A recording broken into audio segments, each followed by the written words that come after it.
కూలీలకు కూడా హక్కు కల్పించి కనీస వేతన చట్టాన్ని తీసుకొచ్చి దాన్ని అమలు చేయడానికి ఒక వ్యవస్థను ఏర్పాటు చేసి ఈరోజు కూలి పనికి కూడా లెక్కగట్టి ఇవ్వాలి, శ్రమ దినాలకు శ్రమ గంటలకు కూడా మీరు వేతనాలు చెల్లించాలని చట్టాన్ని కాంగ్రెస్ పార్టీ తీసుకొచ్చింది. వాళ్ళకు పని దొరక్కపోతే పని కల్పించడానికే పని లేని పేదలకు, భూమి లేని పేదలకు, ఇల్లు లేని పేదలకు రక్షణ కల్పించడానికి, ఆహార భద్రత కల్పించడానికి మహాత్మా గాంధీ జాతీయ ఉపాధి హామీ పథకాన్ని తీసుకురావడం ద్వారా పేదల యొక్క ఆత్మగౌరవాన్ని పెంచాలి అని శ్రీమతి సోనియా గాంధీ గారు ఆలోచన చేసి మన్మోహన్ సింగ్ గారు ప్రధానమంత్రిగా ఉన్నప్పుడు ఈ చట్టాన్ని అమలు చేయడం జరిగింది. దానికి ప్రధానమైన స్ఫూర్తి ఆనాడు ఉమ్మడి ఆంధ్రప్రదేశ్ మెదక్ జిల్లాలో పునాది పడ్డది. తెలంగాణ మెదక్ జిల్లా నుంచి స్ఫూర్తిని తీసుకొని కొప్పుల రాజు గారు అధికారిగా చట్టాన్ని తయారు చేసి ఈ చట్టాన్ని ఆంధ్రప్రదేశ్ అనంతపూర్లో మొట్టమొదట ప్రధానమంత్రి సోనియా గాంధీ గారు వచ్చి ఈ జాతీయ ఉపాధి హామీ పథకానికి స్ఫూర్తి మనమే, మొట్టమొదటి దేశంలో అమలు చేసింది మనమే. ప్రపంచానికే ఆదర్శంగా ఉన్న ఉపాధి హామీ చట్టము అమలు జరగడానికి తెలుగు రాష్ట్రాలే ప్రధాన కారణము.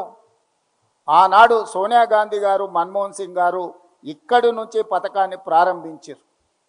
ఈరోజు ఉపాధి హామీ చట్టము అమలు జరిగితే గ్రామీణ ప్రాంతాలలో వలసలు ఆగిపోయినాయి, వెట్టి చాకిరి ఆగిపోయింది, ఆత్మగౌరవం పెరిగింది.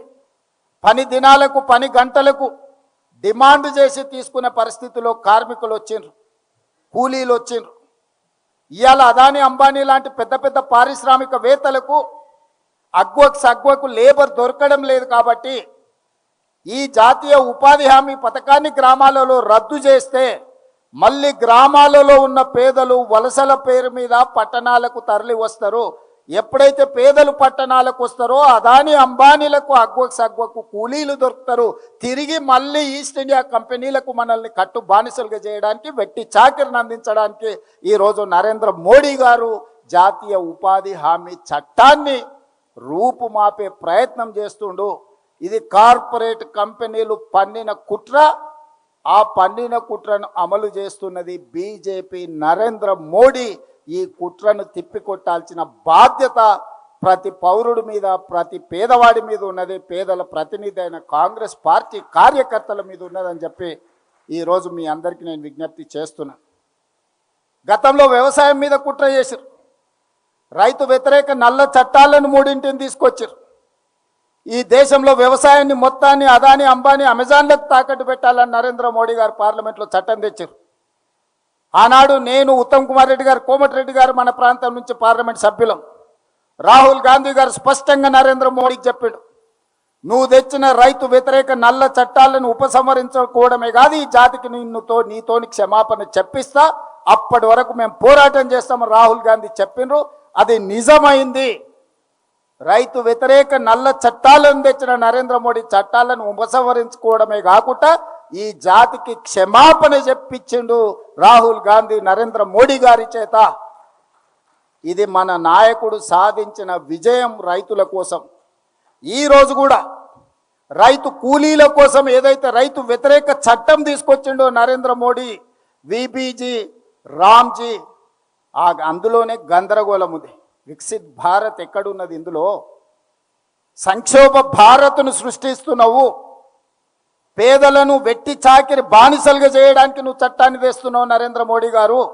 ఈరోజు మళ్ళీ ఏ తెలంగాణ రాష్ట్రం అయితే ఈ చట్టానికి స్ఫూర్తినిచ్చిందో, ఏ తెలుగు భాషల ప్రాంతంలో మొట్టమొదట అమలు జరిగిన మహాత్మా గాంధీ జాతీయ ఉపాధి హామీ చట్టం ఉందో పునరుద్ధరించే వరకు నీతోని కొట్లాడతాం. ఈ చట్టం పేదలకు వ్యతిరేకంగా తెచ్చినందుకు మళ్ళీ పేదలకు, ఈ జాతికి క్షమాపణ చెప్పే వరకు నరేంద్ర మోడీ గారిని వదిలే సమస్యనే లేదు.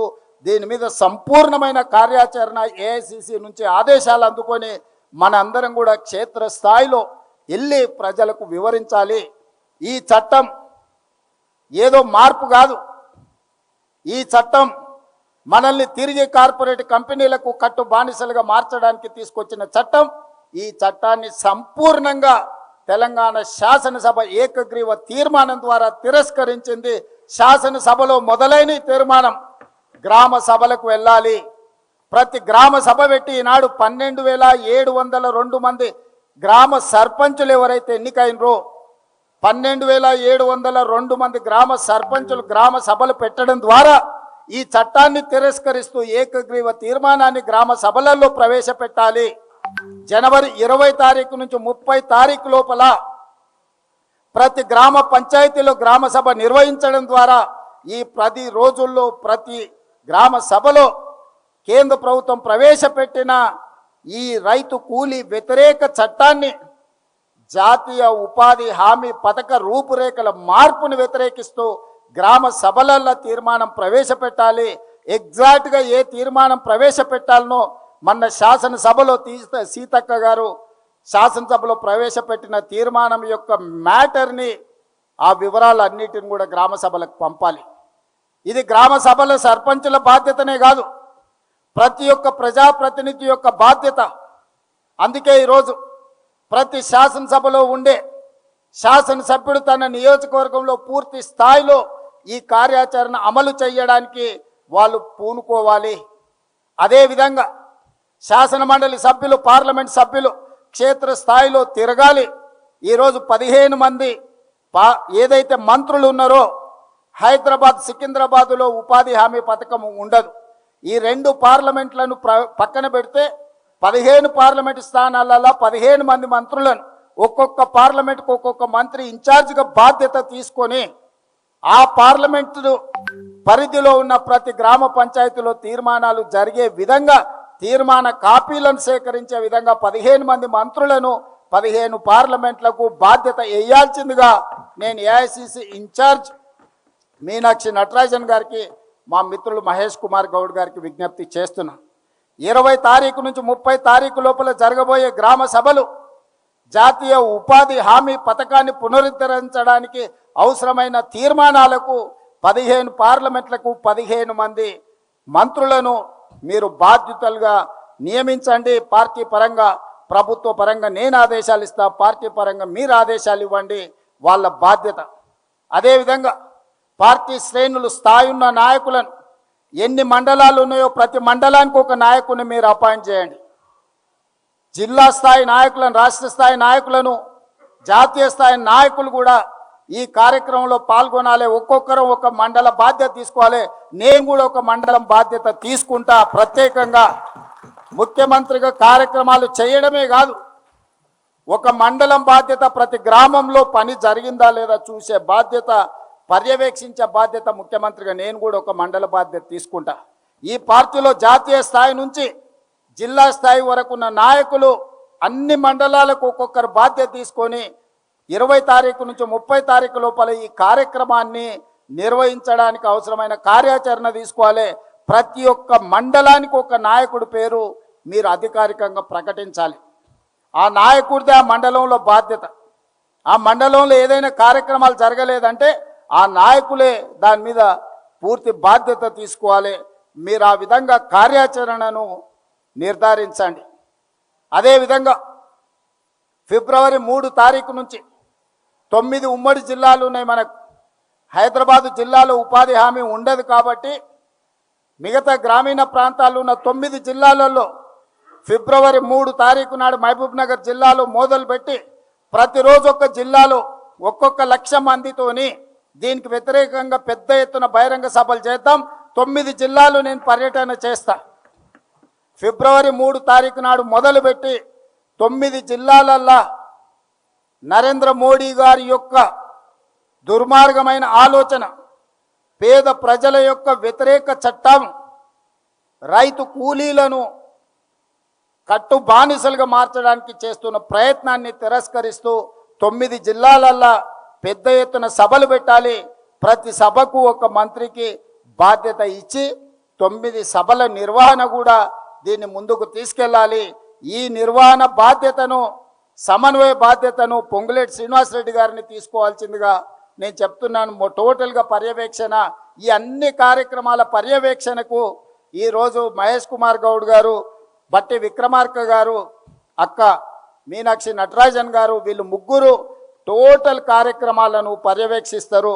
ఈ కార్యక్రమాలకు రాష్ట్ర స్థాయిలోనే కాకుండా జాతీయ స్థాయిలో సోనియా గాంధీ గారు వస్తే అత్యంత సంతోషపడే వ్యక్తిని, ఎందుకంటే ఈ చట్టానికి రూపకల్పన చేసి ఈ చట్టాన్ని మనకు అందించింది శ్రీమతి సోనియా గాంధీ గారు.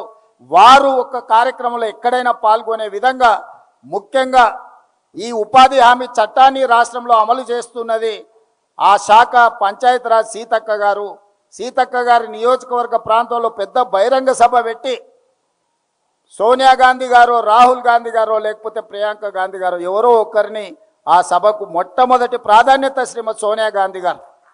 వారి ఆరోగ్య పరిస్థితి సహకరిస్తే వారిని తెచ్చే విధంగా, లేకపోతే ఖర్గే గారు, రాహుల్ గాంధీ గారు, ప్రియాంక గాంధీ గారిని తెచ్చే విధంగా మీ నియోజకవర్గ ప్రాంతంలో 1,00,000 మందితోటి ఈ చట్టాన్ని రద్దు చేయడానికి, నరేంద్ర మోడీ మీద యుద్ధం చేయడానికి కార్యక్రమాన్ని రూపకల్పన చేసుకోవాల్సిందిగా నేను వారికి సూచన చేస్తున్నా.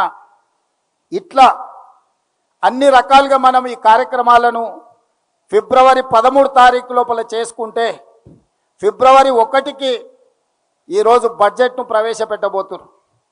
ఈ 20 తారీఖు నుంచి 30 తారీఖు లోపల మీరు చేసిన తీర్మానాలన్నిటినీ మన పార్లమెంట్ సభ్యులు గ్రామ సభల తీర్మానాన్ని తీసుకెళ్లి లోక్సభలో రాహుల్ గాంధీ గారికి, రాజ్యసభలో మల్లికార్జున్ ఖర్గే గారికి ఇచ్చి ఈ అంశాలను పార్లమెంట్ సమావేశాలల్లో మొట్టమొదటి రోజు బడ్జెట్ సమావేశాలలోనే నరేంద్ర మోడీ గారు తెచ్చిన చట్టానికి వ్యతిరేకంగా నిరసన కార్యక్రమాలలో మన పార్లమెంట్ సభ్యులు కూడా పాల్గొనే విధంగా కార్యాచరణ నిర్ధారించుకోవాలి.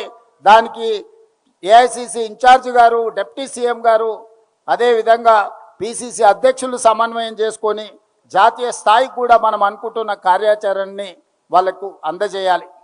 అందుకే మిత్రులారా, ఈరోజు ప్రధానమైన ఉద్దేశం జాతీయ ఉపాధి హామీ పథకం రద్దుకు సంబంధించిన కార్యక్రమానికి తెలంగాణ రాష్ట్రం మొట్టమొదటి శాసనసభ మనమే వ్యతిరేకిస్తూ తీర్మానం చేసినాం. పెద్ద ఎత్తున గ్రామాన చిన్న చిన్న తండాలలో కూడా గ్రామ పంచాయతీలు ఉన్నాయి. ప్రతి తండాలో, ప్రతి గూడెంలో కూడా ఈ తీర్మానం జరిగితే నరేంద్ర మోడీ గారికి కనువిప్పు కలుగుతుంది. ఈ చట్టం పునరుద్ధరించే వరకు విశ్రమించని పోరాటం మనం చెయ్యాలి. మన అందరి సహకారం ఉండాలి, మనందరం ముందుకు వెళ్ళాలి అని చెప్పి నేను ఈ సందర్భంగా మీ అందరికీ గుర్తు చేస్తున్నా. అదేవిధంగా